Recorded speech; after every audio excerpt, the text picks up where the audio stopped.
You sell a pack of cigarettes for $150 up to $250 a piece. Yeah. That's for the pack.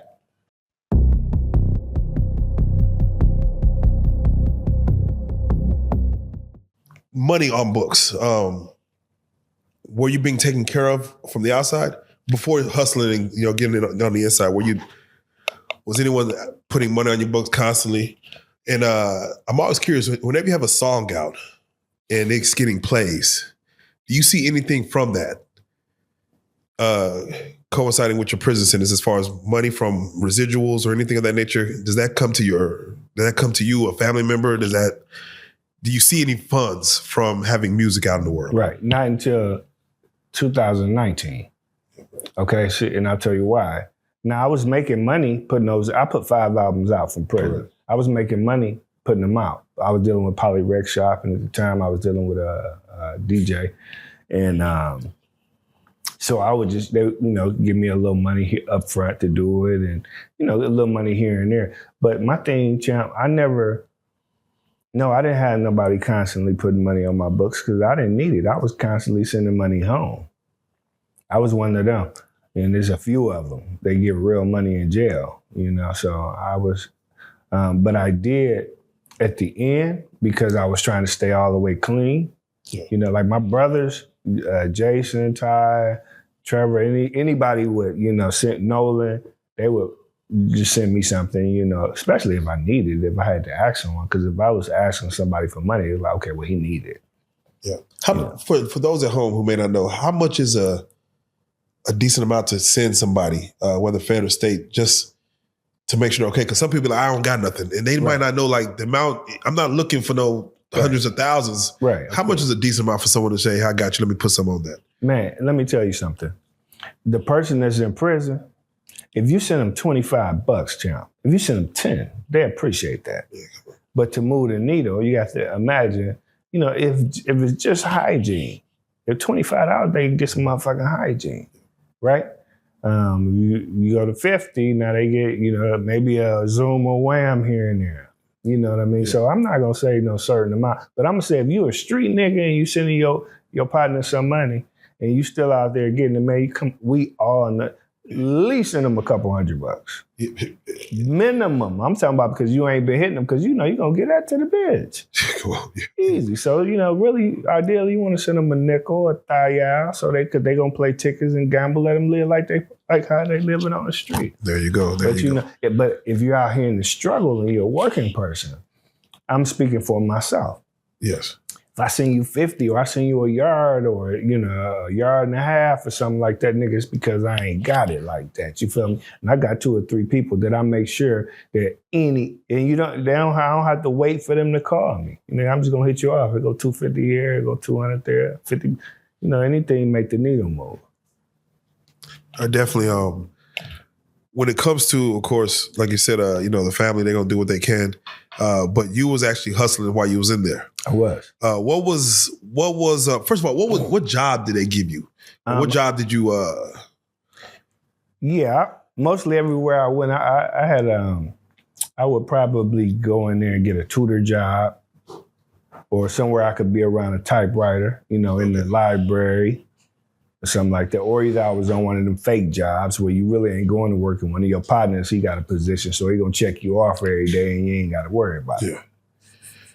Now, when it comes to having a hustle, everyone has, they know how to get to it. What was your hustle? What was your go-to? I was a bookie.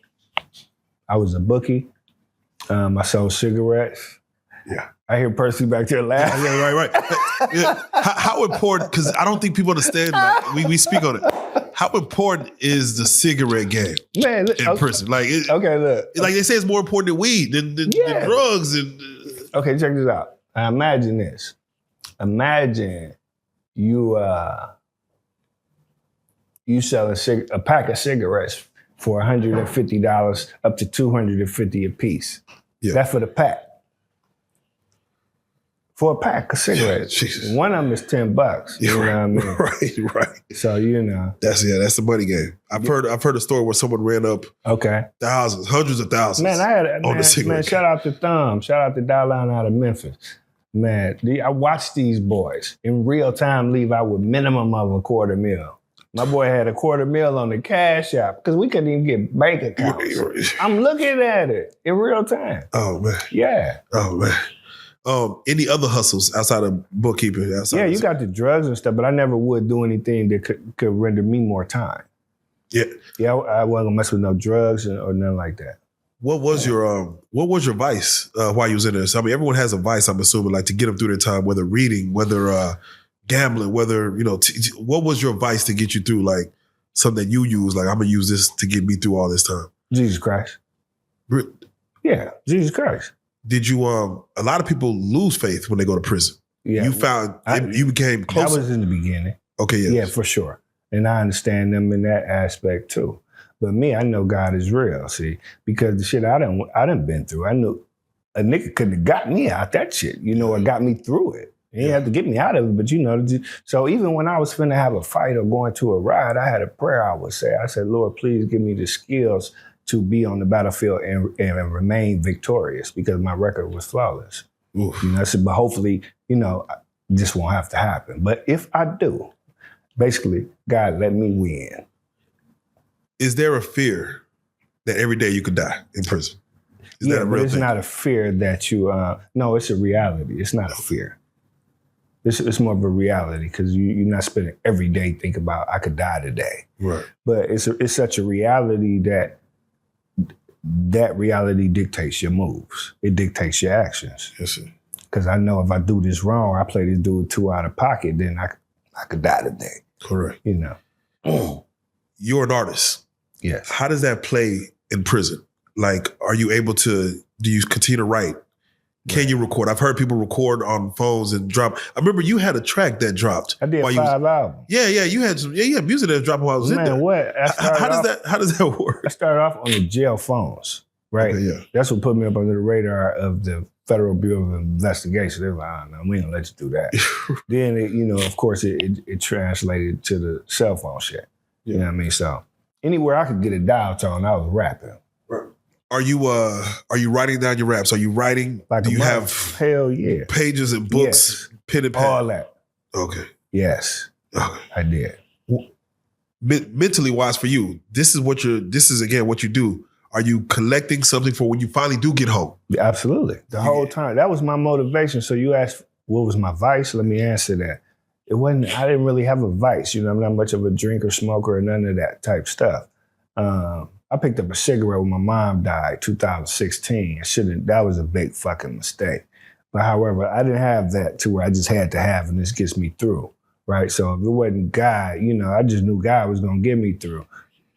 But music, when music was in 2009, when I started doing music through the phone again, and when I got the response from the streets, and they were celebrating it and shit, that's what got me through every day, trying to get another banger to the people that was waiting for me to come home musically, because, music is that's my passion.